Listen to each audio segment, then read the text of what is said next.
down in Olympia regarding the Evergreen State College. It's a bunch of right-wingers who have decided that they don't like Evergreen. Yet another reason for not liking Evergreen. They're constantly having reason to not like them. I cite that just because one really important feature of that story that's not getting as much play is the faculty union there at Evergreen has taken a lot of strides in solidarity with the student protesters there.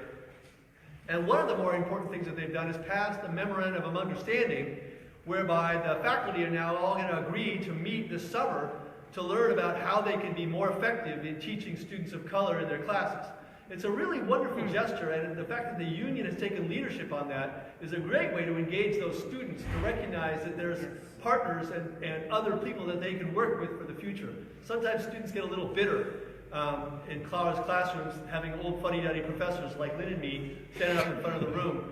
So having having some way to feel like, hey, this person is on my side, we can work together, is a great way to build that relationship and hopefully get more engagement for future contacts and fights. And we also need to be promoting young people. I mean, one of the things we have to recognize is that we have to be promoting young people up into positions of power as well. Yes, I had a question sort of on that note. What are the unions currently doing to actively promote the development of unions for jobs which currently have none? For organization, are you actively pursuing that, or are you directing them to a certain place where they can form a union, such as fast food workers or more recently Uber drivers and Lyft drivers? These are places that need unions. So what are you doing to help form a union, and where can they go to pursue that? So, this is such a good question. The nature of work has changed rapidly in the last decade. We have, internationally they call this the rise of the precarious workforce.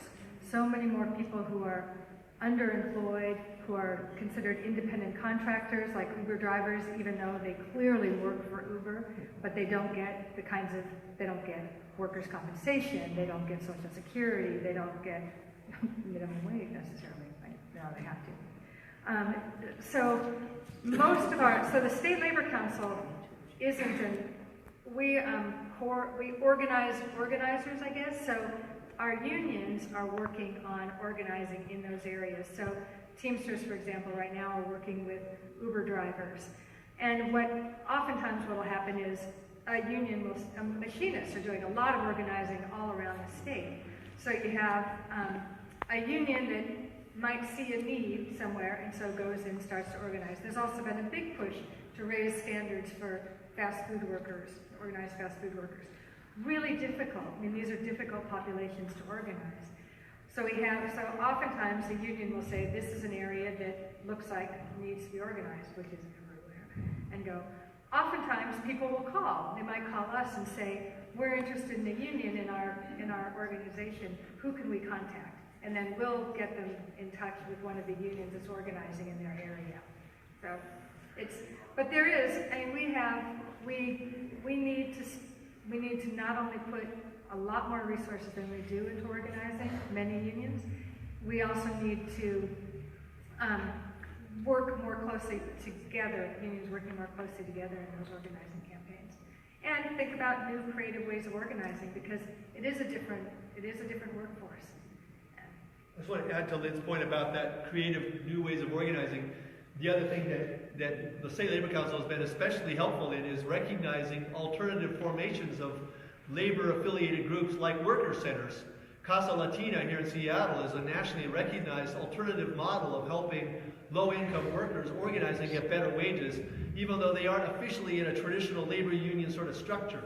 So it's important to kind of recognize, like, there's other ways of uplifting workers and building worker power that might not look the same.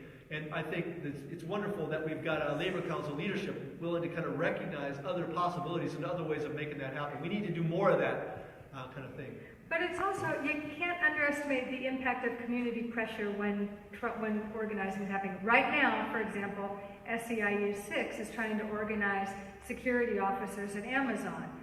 It makes a whole lot of difference if there's community members, not only SEIU, not only union members, but non-union members, calling Amazon and saying, It's time that you recognize your security officers in the union. Seattle University has been fighting for years to keep their adjunct faculty from being able to organize.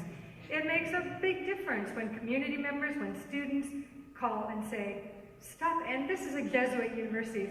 If you don't have the value of the people who are working there coming together, what are you doing? This is not what my understanding of Jesuit theology is. So. Yeah, I guess just as a follow-up, how can a tie-in to my earlier question? What could we do to help you guys out more? So here's one thing. Well, let me get out my list now. We have an online newsletter, thestand.org. Go to thestand.org, send an email and register so it'll get delivered into your email box every day. But check out The Stand. We put on The Stand everything that's coming up. We put on The Stand. So when there's a picket line, it's on The Stand.